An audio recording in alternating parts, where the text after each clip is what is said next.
Okay, we're live. Oops.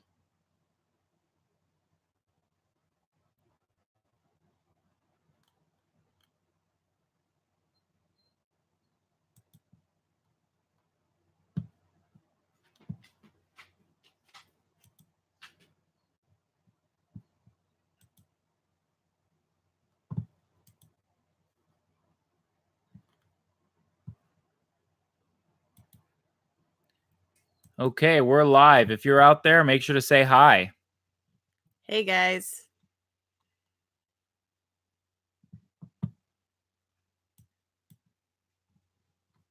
Are we up? Can they see us yet? Yeah, they can see us.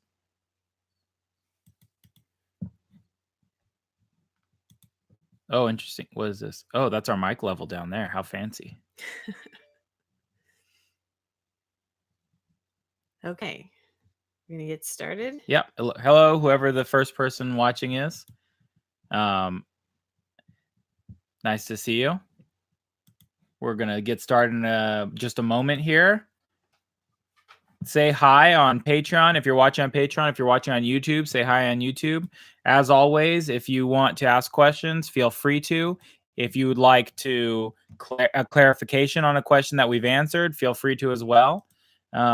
We're looking off to the side here because this is our list of questions over there, even though the camera's over here. So if we're looking off to the side, now you know why. Let us know how the sound levels are, and we will get started. Anything you want to say, Natalie, before we get started? No. Okay. Looking forward to it. Yeah. Hopefully there's some of you out there. Yeah, it looks like we got 3 Irv people. and Wendy have said hi on Patreon. Hey, guys. Oh, and Patty. Hi, Patty. Nice to see you again. Okay, so let's get right into it with the first question. The first question is, how do we reach the happy medium between odor obedience and willingness to hunt for multiple hides? Last night, Quinn, her dog, found the first hide very quickly, got rewarded, and spun around to find another hide. Left the first one too quickly, but showed very strong desire to keep searching. Finding multiple hides in trials have been a bit of a struggle for him. This is a really good question, and it's, in my opinion, one of the big differences between training methods. I know a lot of people want to focus on whether or not you have like a formal alert or not, and they think that's the big distinguisher between methods. But to me, this is the big distinguisher. It's whether you favor hunting or whether you favor odor obedience. And it seems it's like very similar to formal alert versus hunt drive. But everyone's going to have to find this balance because no matter what method you teach, you're going to have to go out and find more than one hide at a time. And if your dog prefers to find new odors, there's a chance he might skip odors he's found to find a new one. Just pass over them. We call this cataloging. And if your dog likes odor too much, theoretically, you would not be able to find multiple hides because the dog maybe keeps returning to the one before. Now, I want to dispel that myth. Do you have something to say? No, you just keep waving your hand in front of my face. Yeah, is that a problem? Yeah. Okay. So what was I saying? So yeah, this is the idea, is that if you build too much odor obedience, that you won't be able to move your dog from one hide to another. And my argument is that that's not true, and that's never happened. And that people who say this, what in reality happened is that the handler brought the dog back to the hide over and over again due to not poor search management. And then that's what prevents the dog from finding a new hide, is that the handler is not managing their search area well enough. If you're managing the search area well, then if you bring them into the area with the odor, then they're going to find it. Just the other day in the class, we did an exercise where I set up 2 hides, and I almost never do this. I really believe that what makes a good competition dog is single paired accessible hides. Okay, so that's what I do most of the time: single paired accessible hides and just building drive, tons and tons drive. So today we set up 2 hides close converging just to work out the problem and see how that went. Most of the dogs found one, got rewarded, maybe went back once, got rewarded again, because in my classes you always reward every time the dog goes back, and then went and found the other one immediately. And that was really that simple. Now, there were some dogs that didn't. And what ended up happening is they found one of the hides and they returned 2 or 3 or 4 or 5 times back to the same odor. And they said, but the dog keeps going back. And they thought that was the problem. The problem was the dog kept going back, but that's not the problem. And the way we demonstrated this, I said, okay, go ahead and pick up the hide. Because if you train with me, you know that I really believe in picking up the hide once you're done rewarding it. So they picked it up and the dog still couldn't find the second hide. Okay. So what that means to me is this isn't a multiple odor problem. This is a single hide problem. Whatever that hide was difficult for the dog with or without a second hide present. And it took them a while to work it out. Eventually the dog did work it out. But my argument to them is that the problem isn't that your dog won't leave an odor they found. The problem is they don't know how to find the one they couldn't find. And I find that to be the truth most of the time. The hides that I miss are hides that were just plain difficult for my dog, not because they kept wanting to return to other hides. Yeah. Well, and I think with every dog, you have to look at what is their natural tendency. Like with Yeah, Icy, sure. her natural tendency is to just keep searching. As much as she loves food and toys, she's just as happy to keep going. And so I have to work really hard on her sticking to odor. And with other dogs, they're a little lazy and they'd rather get paid over and over and over again on the same hide if that's an option. And so I think you do have to look at that on a case-by-case basis. But even if you do have a dog who's lazy and wants to go back over and over again, it's your job to get them off and then just don't let them back if you don't want them back. You've got a leash. Yeah. So don't let them Absolutely. back. It's really that simple. And when I see someone tell me the dog kept going back, I almost always see a handler who lets the dog go back. It's not the dog was dragging them back. It's almost like the handler keeps bringing them back to the same hide. But that said, where you fall on the odor obedience to hunt drive spectrum is a little bit of personal preference. I certainly am way on the odor obedience side. I think the dog should commit to one odor, stick to that no matter what, never want to leave. Even if that made it almost impossible to find the other hides. And one of the things I like to say to my students when they're resisting the idea of building that much odor obedience is I say, even if you fail a trial because you have that much odor obedience, every single judge is going to offer to buy your dog. And that should make you think, why do the judges like that, even though it led to me failing?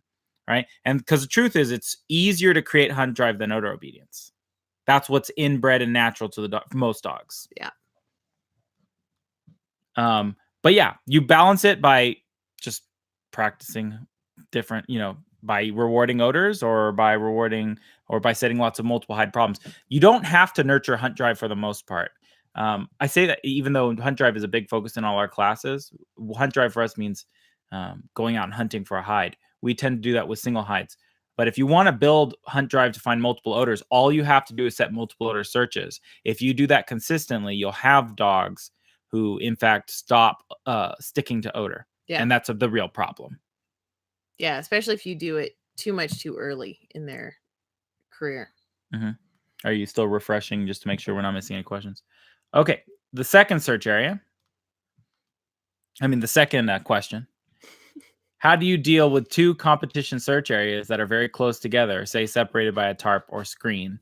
I feel like we answered this one last time. Is that a leftover? Maybe it is a leftover. Yeah, I'm pretty sure we. Yeah, okay. Well, just briefly to restate it, because it can't hurt to say it again, that this is a problem you're going to see at every level, or at the higher levels especially. You'll see segmented searches where it's one big search area, but segmented, so that once you leave it, you can't go back. And when you find yourself in that situation, you just take it into consideration that there may be odor blowing from another area, and hold your dog in the area until you're ready to leave. This is a situation where you have to micromanage, and it's totally acceptable to micromanage. That said, if you find yourself doing that a lot, you're going to have to train to counteract the negative effects. Just like anything, any search you do, you're going to have to do another search to counterbalance that, to find the right balance for your dog. So when you do multiple hide searches, you need to counterbalance that with single hide searches. And when you do too many single hide searches, you got to counterbalance that with too many multiple hide searches. Too many inaccessible, too many accessible. You got to balance everything. Hides, too many high hides, exactly. Too many medium hides. Everything has to be balanced, and the balance is almost never 50-50.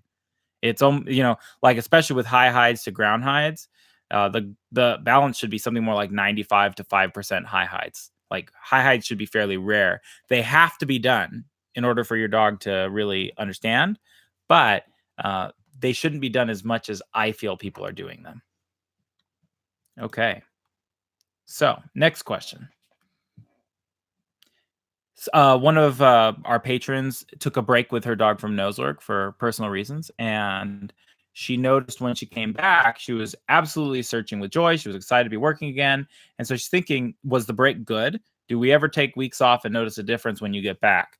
So both of us, but I'll speak for myself and then let Natalie speak. I've taken multiple breaks from nose work where I've put my dog up and not even done a single search for a month, right? And we did other things. We did obedience, we did agility, we did other things. And every time the dog has come back with way more intensity. What deteriorates from a break are corners and thresholds. Okay. Your patterns, your handling, those will deteriorate. But that number deteriorates is up. So I am a big advocate for breaks, and I tell my students to regular rest their dogs before trials, especially. So if they're, my students know, and they ask me, I've got a trial next month. When should I stop coming to classes? And I know that's like a bad thing for a teacher to be recommending people to stop coming to classes, but I really do. It's like, I want you to do really well at the trial. So sometimes we'll let them audit the class. Don't bring a dog. Sometimes we'll let them do searches, but always paired and non-blind. But yes, we highly recommend breaking, especially before competitions. Yeah, my first nose work dog was, I would say, probably medium drive. And about maybe 9 months to a year into her nose work career, I took it was either a month or 6 week break with her, and it was an amazing difference when I brought her back. A lot more focus and interest, and it probably didn't need to be that long. I just had some other things going on. But yeah, definitely breaks can be a really good thing. Mm-hmm. And people in other sports like agility, people take breaks for the dog for physical reasons, but I'm sure mentally it helps them too. Yeah, but and people don't think about it in nose work because it's not as physically demanding. But the concept of resting before competitions is like really well known in the sport world, like not dog sports, like basketball and running and biking and things like this. There's articles you can find online, and they have charts on when the peak moment to break is. Now those are done on young teenage boys for the most part, so it may be different for girls and it may be different for dogs. I'm almost certain it is. But don't forget, you're not just resting your dog, you're also resting yourself.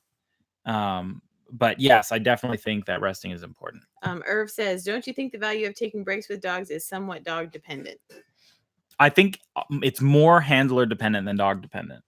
But I also think all dogs benefit from breaks. It's just a matter of how long and how frequently. Can vary. Yeah, like you don't need to be breaking every month. Although if you're trialing every month, you should really consider a strict competition regimen. But most people compete maybe once a year, maybe twice a year in nose work. Now they're UKC trials, so they'll be more frequent. But if you're trialing twice a year and you break twice a year, that's not a bad thing. And a break doesn't have to be a complete, like, don't ever let your dog, you rub Vicks Vapor Rub on your dog's nose so he can't even smell every day. No, a break, you could do light searches during that break. You just stop doing, for sure, blind searches, and you might go a pair if you've stopped pairing, which I don't think you should ever stop pairing. But you might not do inaccessible hides. You might just do simple drive building type things that are really, really simple. Yeah, and while I did like a month break with that dog, a week might be an eternity for another dog. Sure, absolutely. Yeah. And if you've got one dog, we have 4 dogs, but so if you have one dog, a break for just 1 or 2 days can be a big difference, if you're practicing every day. So yeah, I highly recommend you experiment with it to find the right balance for you and your dog. Okay, next question. And this one will probably be Natalie. So I don't think so. I trial in different venues, currently NACSW, UKC, USCSS. The manner in which these organizations scent their Q-tips vary from lighter scents, the jar cooking method, to putting multiple drops of oil on a Q-tip. I'm finding this might be causing an issue with my boy. How would you train for this? Now, I definitely have an opinion on this, and I'll share it first, and then Natalie can share hers because I think she disagrees with me slightly. But odor threshold means the lowest amount of odor your dog's trained to alert on and the highest amount of odor your dog's trained to alert on. So if we're going from the jar cooking method to the multiple drops on a Q-tip, if you're going to be experiencing all that in trial, you need to train it all. First off, that's the most important thing. Variety is key. I believe you should always err on the side of more odor. More odor tends to be more difficult. It means that there's more pooling odor. And so let's imagine I've trained my dog on the upper end of the spectrum. So 2 drops, that's the AKC, 2 drops per Q-tip. So that's what I train on. What happens is when I enter an AKC trial, my dog's already acclimated to that. They got it. When I enter an NACSW trial or a UKC trial, which is much lower odor, provided my dog has hunt drive, they're going to go and they're going to find this very low quantity of odor and say, oh, that doesn't smell right. It smells like pooling odor. But because there's nothing stronger, they will give you probably a soft alert, but they will give you something on it. Let's consider the reverse example. So I train my dog exclusively on the jar cooking method. So NACSW standard odor. I think what she's referring to with the jar cooking is even less than that. Yeah. I know. But let's just say NACSW for the sake of the argument. So a low quantity, the low end of the threshold. I always train on that. So now I go to an NACSW trial. My dog's acclimated to that. They do well. But I go to an AKC trial and the dog hits a pool of odor, which is as strong as an odor as what would be in an NACSW trial. And I fringe alert. Okay. My dog, unless I've provided variety for them, which is the most important thing for sure. But if I haven't provided variety for them, they're not going to drive to the stronger source because they've never seen a stronger source than that. And I think you could have problems easily both directions. If you haven't trained for NACSW odor, you've only been doing AKC, the dog may think if I don't find the equivalent of 2 drops of oil, it doesn't pay. Especially because I think part of why they want to do that much was to reduce pooling issues, which I don't know if it actually does. But I think the only way to deal with it is variety. Whichever organizations you're competing in do all of their variations of how much odor. And I agree that the upper end is important because you do get so much more pooling and trapping odor. But I think without going as low as you need to as well, you're still going to end up with problems. Yeah. So I think variety, like she said, variety is the most important thing. If you take nothing away, train on variety. I don't think the variety needs to be like equally distributed. I believe in a distribution where you train more often with higher amounts and less often with lower amounts, but they still see them. I don't think, for example, like you need to every day change the quantity of the odor. Usually the way we do it is 1 month we're training AKC, 1 month we're training NACSW. We don't put that much thought into it.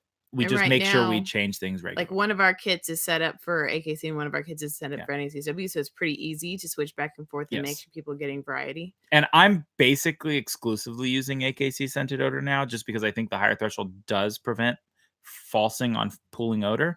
But I'm mostly using NACSW to counterbalance. So the fun thing is that I'm setting out AKC odor for class, and then Natalie sets these competition searches that run concurrently with class, and those are NACSW odor. And honestly, our students probably couldn't tell you, probably don't even know that. Like their dog does equally well on all of it. In fact, and they didn't the first couple times, when I started putting out AKC odor, it was hard for a number of the dogs. Sure. But yeah, they're pretty much all acclimated to it now. Yeah. This is one of those things where when you start in nose work, it's intuitive to believe that smaller quantity of odor would be harder for the dog to find, but it's actually the reverse. It's only because of the precision we're asking for. Like if the dog could just come into the room and say, there's odor here, then large quantities of odor would be easier because then you wouldn't care that they get to source, but we do care. That reminds me of one of the issues I have with training exclusively really large amounts of odor, especially if you're doing it in the AKC setup of really small search areas. Then you can end up with a situation where the dog is entering the search area and they're not having to go hunt for odor. They're just having to source the odor that they're already in the middle of. And I think that you could potentially lose hunt drive and you just have a dog that's wandering around waiting to smack into odor. So I would definitely think about that. Yeah. Now, another way to deal with that is to change the size of the search areas. You don't have to just change the quantity. Too, like start on the upwind side. Yeah. I know a lot of people learn about wind and they immediately think I should always start on the downwind side. It's like, no, you should start on every side and you should just understand what the effects of wind are. Yeah. Irv says at the summit trial in Illinois, The CO said that they might be experimenting with varying amounts of odor at the summit level. She mentioned the possibility of odor bombs. So I would imagine that might be a whole jar of odor or something like that. Yeah, and we talked a little bit about that during the trial, and one of the things I said to her was like, sounds like someone's messing with the odor, and that's what I meant. And so it's interesting to find out that that may have actually been the case.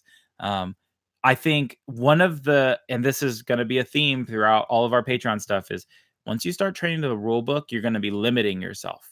And so if you think, oh, the rule book says 1 Q-tip or 3 Q-tips or whatever it is, which may be why the NACSW rulebook doesn't say how many Q-tips. Yes, but then you'll be surprised at a summit trial when they use 30 Q-tips. Or at a work, someone else is training class who trains differently. You know, the more variety you see, the better. Yeah, and I think that's another issue with if you're following particularly something like the AKC rulebook, and I'm not as familiar with the UKC rulebook, but where it says, you know, there will be 1 half swab with 2 drops of oil, that's so specific that it could lead people to not train with as much variety. Yeah. Now, this is a second related question, which is another multiple venue question. So in NACSW, the hides on vehicles do not require the dog to go up on a car, but in UKC, a vehicle hide can be at 4 feet. Since trialing UKC, I've had to train my dog to go up on vehicles, which I'm not fond of, but it was necessary. Now I find he does this more frequently, sometimes going up and working down to Odor. My dog does not wear booties yet, and I was recently NQ'd for this action. So I guess my question is without tight detailing. I prefer to detail only when I see him needing help. How am I going to break this? I have an NW3 coming up, and I certainly don't want to be NQ'd for this. Okay, so first off, I want to address a couple things. I may need clarification from you on this because, one, you can't be NQ'd or technically DQ'd, disqualified for putting your paw on a car. Scratching the search area is a fault. Yeah, unless it was in AKC. Yeah, so if it's a different venue and they have rules about that, that's another thing. Now, that said, I haven't looked at the NA, like, I need to double check with the NACSW rulebook, but I'm pretty sure there is no rule in the NACSW rulebook that prevents them from setting a high hide on a vehicle. They just don't do it because they respect people's property. Right, like there was that NW3 in Wrightwood a year or so ago where they had a tractor, and so they put the hide way up, probably almost at the max height level for NW3, so about 6 feet. But of course, they didn't care if the dogs put their feet up on it. Exactly. So there's a lot of misconceptions out there. Now, to continue with your question here, that they can be up to 4 feet at UKC, which is true for NACSW as well. You've had to train your dog to go up on vehicles. No, you didn't. That is completely wrong. If you do high hides in your regular exterior, interior, whatever training, you do not need to do hides on vehicles, high hides. Your dog will transfer that knowledge over from this venue to this venue, and they will understand that. You training high hides on vehicles was something that I think a mistake. I don't think you should have done that. I tell this to my students. And look, so people who competed in NACSW trials, right? We almost never do high hides on vehicles because of respect for property issues. But go watch the Nationals videos. Look at some of those vehicle searches. There were hides 10, 12 feet up on vehicles, and the dogs found them just fine. Why? They didn't train that many high hides on vehicles. Why did they do well? Because the dog just had exposure to high hides in general. They don't have to be specifically in vehicles. And it seems like you might have accidentally trained a behavior of jumping up on vehicles. And now you do have a problem. I would say the first thing is that all hides have to be low on vehicles for a long time, if not always, from here on out until unless whatever you see in a trial, you know. And the most important thing I would recommend is you don't pull him when he tries to jump on the vehicle. That's when damage is caused. So most dogs are very gentle. If Natalie's the car and I jump on the car, I'll put my paw up to sniff. Okay. And they do no damage. But what happens is I put my paw up and the handler sees that and they pull the leash.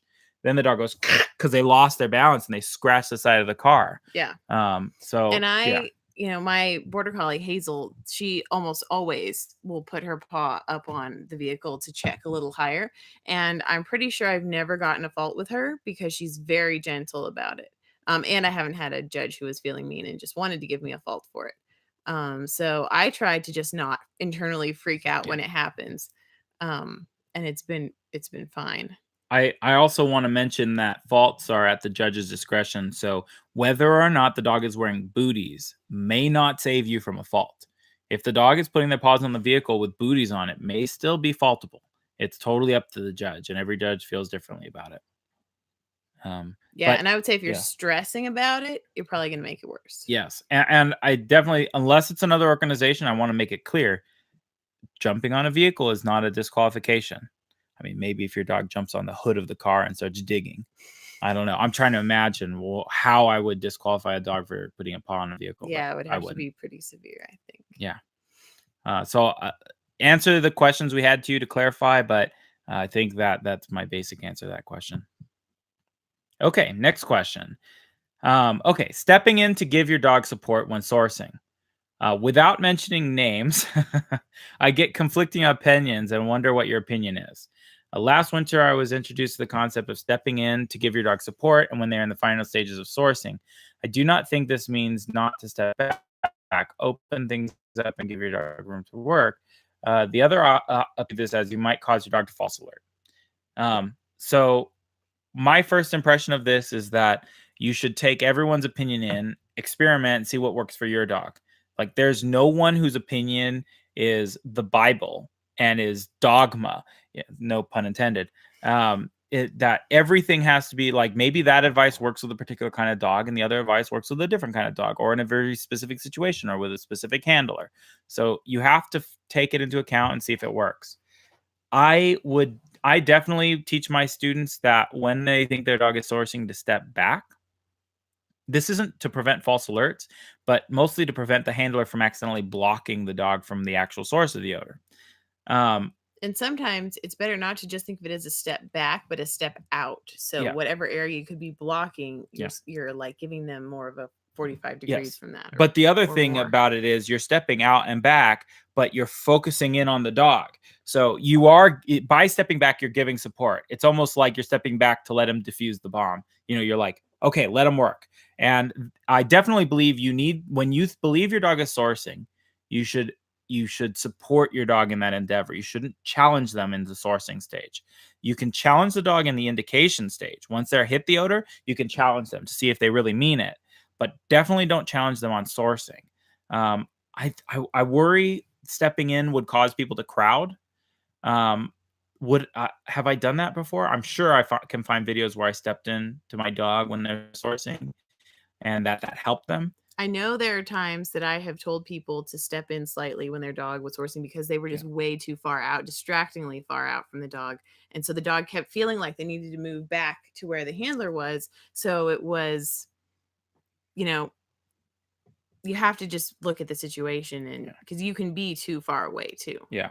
The other thing is that, this goes hand in hand with a video I just posted about how to read a dog, which is that your fear of stepping in would be to prevent a false alert. Well,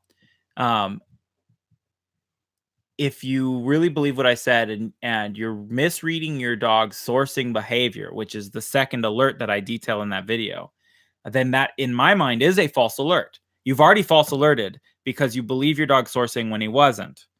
If you believe your dog is sourcing, then you've basically already called alert. You're just waiting for the dog to localize it. So what are you worried about a false alert for? Just go ahead, step in, step out, whatever, but let the dog localize it. Yeah, you're probably worried about fringing. Yes, which you can definitely cause if you're pushing on them when they're trying to source, or blocking them.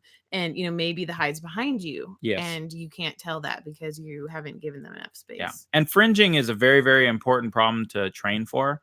You need to do a lot of work teaching the dog to source in all situations, whether they're being crowded, whether they're being not supported, all of that. But that's a training, that's, I think, something you need to fix in training rather than in handling.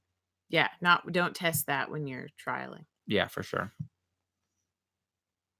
Okay, next question. And is there any new questions? I haven't seen one yet. Can you speak a bit about alert behaviors? What might cause them to change in intensity and duration? Different situations, practice versus trial, for example, and even in different elements. My dog seems to have a much more reliable, consistent alert in containers and vehicles, but not in the other two elements. Could any of these, training experience, environment, arousal level, distractibility, handler ability, have an effect? What would a good plan be to make the alert more consistent across different situations? Or would you work more on the handler skill and reading the dog instead, or both? I'll let Natalie start this time. Well, I would say always start with the handler's skill and reading the dog first. Because that's going to save you no matter what. Like, say your dog normally sits, but today the ground is really hot or the ground is really cold or the hide isn't conducive to that. You don't want to be relying on that final behavior from your dog when there's so much else that you can read. Can you go back to the question? Oh, sorry. But I would also say, let's see. I mean, I think all those things that you mentioned could be part of it. Training, you probably worked on containers most, is probably what you started in. So they may have a stronger alert there because of that. People also tend to like vehicles. Like there's something about vehicles that can tend to, I don't know, they're kind of sexy and they create snappy alerts, I think sometimes. But handler stress and nervousness at a trial could make it weaker. Just being unsure and not being as willing to call it. So I don't know. Do you have any thoughts on what could make it more consistent? Yeah. One note I want to make about your comment about how your dog is more reliable in containers and vehicles, but not on the other two, is I think it's in a way more reversed, that you're more reliable in vehicles and containers. That essentially the way I tell my students, vehicles and containers are the same element. Vehicles are just a container search. Exteriors and interiors are the same because they're featureless, right? Sometimes, although you're seeing in AKC trials exteriors and interiors that are really just container searches, they're just object searches. You just go object to object. Although in their rulebook, that's not what they want. But yeah, but it happens, and it happens in element trials too occasionally. I've been to element trials where an interior is just like 4 chairs along the wall. And if you have a search area with just a real lack of options, yeah, you never know what the environment's going to bring to the table. I think one of the reasons containers and vehicles tends to produce stronger alerts is because the handler is more keyed in on the productive part of the search area, and you're not going to call any of the alerts on the grass or the ground or other places like that. You're focused in on the right areas. This is also why vehicles and containers are more likely to cause false alerting. Okay, yeah, because you're begging them to alert every step of the way. Exactly. Whereas in interiors and exteriors, you're much more ambiguous about where the odor could be, and so the dog feels that ambiguity and so gives a softer alert. It's crazy how when you become aware of it, how a lot of this stuff is so handler centric. Like it starts inside the handler, and then we think the dog is doing it, but it's something the handler is really doing inside their own head.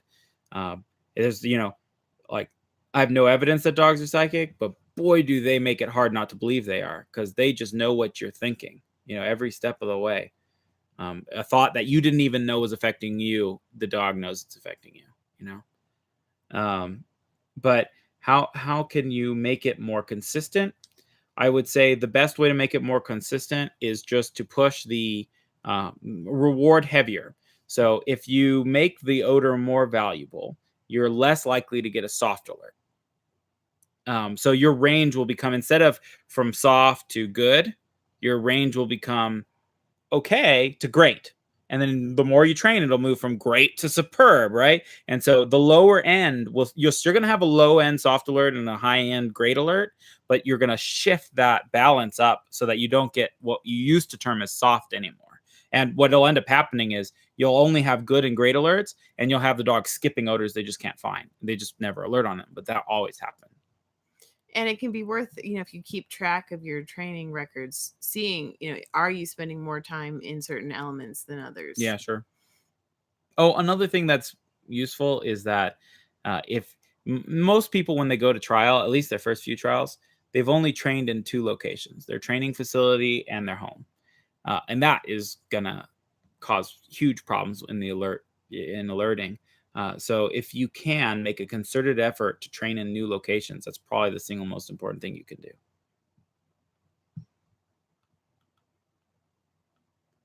Okay, next question is, what would you say are the 3 most important skills or best pieces of advice for someone heading for an NW2? You want to take the lead on this one?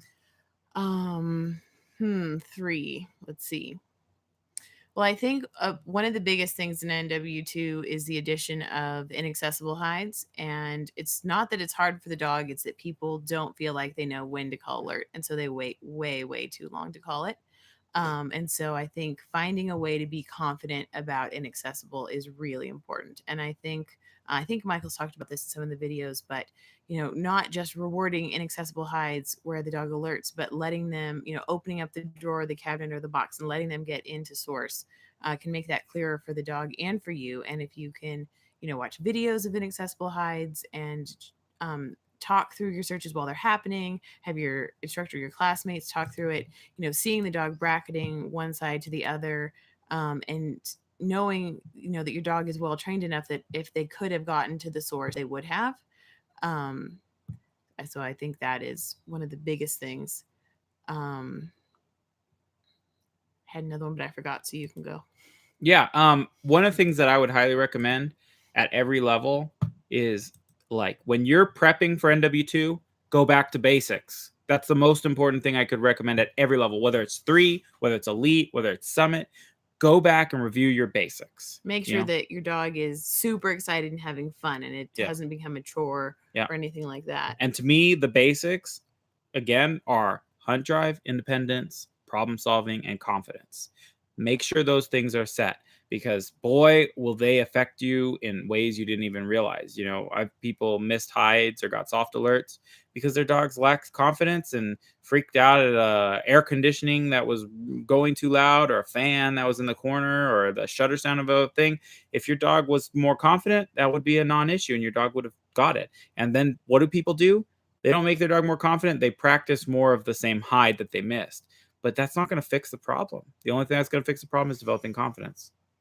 Yeah, and I also think that, in NW1, you can kind of just let your dog go, and there's one hide and they'll get it. And in NW2, there can be 1, 2, or 3 hides. And so you have to be a lot more focused on where you have and haven't been, and, not just leaving it in 100% up to the dog being a useful team member to them.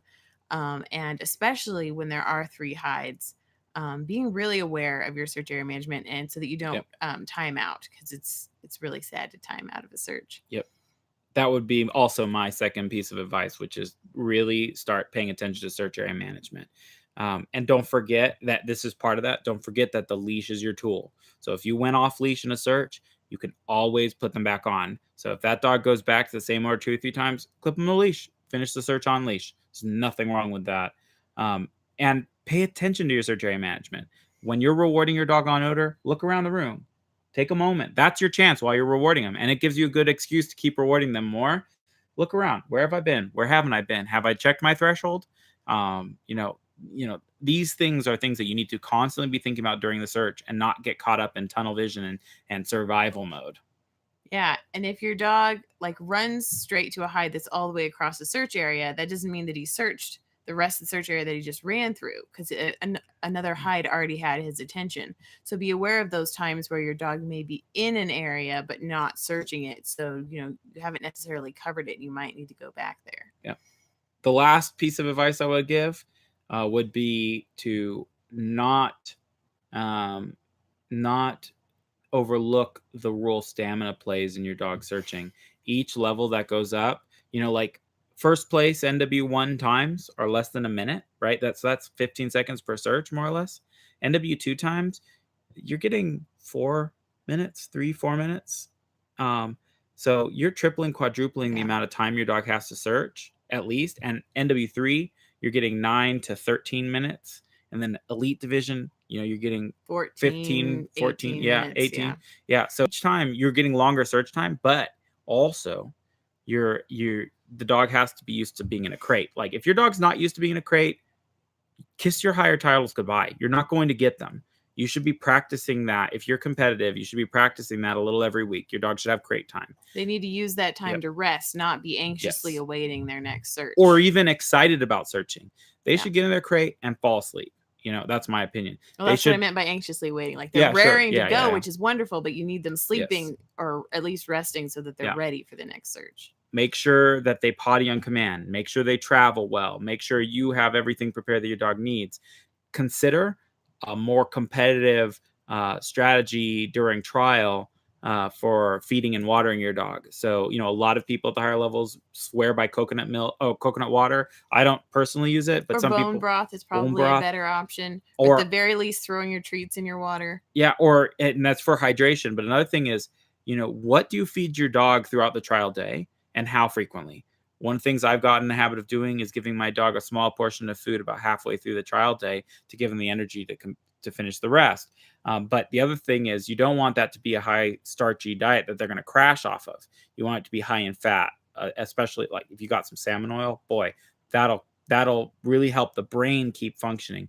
A lot of people notice the last search of the day, the dog's wiped out. Well, you need to keep them energized throughout the day. And energy isn't just attitude and fun and all this. Energy also comes from eating food, Yeah, and also think about your own stamina. If you're used to 30-second or less searches and now you have to keep engaged in the search with your dog for, 2.5 minutes, that can be a really big change for you too. Another, I'm going to add one more important skill, even though I've already said 3, which is if you're heading for your NW2, which means you're new at this, probably a super important thing for you to understand is go and have fun and learn, and don't be so hung up on the title. Don't be so disappointed if you fail or lose or anything like that. Just go out there as a learning experience. Most people don't pass their 2 on their first try. You should go out there and see it as an opportunity to see where you need to improve. And a lot of people who do pass their 2 on the first try wish that they'd had another trial or 2 before they get into NW3. Because unfortunately you can't keep trialing it 2 once you pass it. And it can be more than some people want to then be thrust into not knowing how many hides there are and all that. Yeah. Okay. And the more you just enjoy it, the better it'll probably go anyway. Yeah. So for the last little portion of what we got, if we get new questions, of course, we'll take them. But I think Natalie can talk about what we might be giving away. You can know what you wanted the criteria to be. Well, I'll come up with criteria. You explain what we're giving away. Okay. Ready? Oh, there it is. So we have 2 collars here. A kind of small to medium one that's purple and silver, and it has a buckle. It's adjustable. It's adjustable. And then an adjustable martingale that is pink and red and blue and yellow flowers. And that's more of a medium to large size. And so and Natalie's not being clear. She makes these, she custom makes these, and we're going to be giving them away. So yes, because it's our 10th NAMA. Yes, it's our 10th NAMA. So what I want is the first 2 comments on Patreon. That's #NAMA. We'll get the callers and we'll announce the winners, and we'll get your address and mail you these callers. And let us know in the comment with #NAMA whether you want the small one or the large one. Yes. Okay. And if we don't get to comments really quickly, then I'm keeping them. Yeah, well, or we can just let whoever comments after this gets uploaded later. So. Yeah, no, it doesn't have to be right now. Yes. Luana gets the small one. Yay. Congratulations, Luana.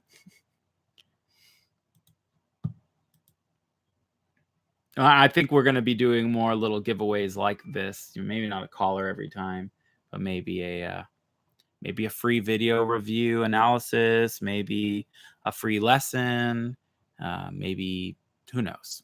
Yeah. Let us know what kind of things you would like to see. Maybe t-shirts, merchandise. Do you guys like merchandise? Yeah, let us know what you want. We got Wendy gets the large. Congratulations. Yay. Okay, so we will get your information from you and we'll send you it. Any last questions? Send them in now. Anything you'd like to say, Natalie? No. Yeah. You guys are. It's nerve-wracking to be live, but this was fun. Yeah, it took Natalie a while to want to be on the camera, but I think she's getting comfortable with it. # those won't fit my papillons. Very funny. Yeah. These won't, but Natalie custom makes them, so she could make them to fit your Papillon. She also makes harnesses, so if you're interested, let her know. And they're custom fit. You can choose your color and design, and they're really they're very nice quality.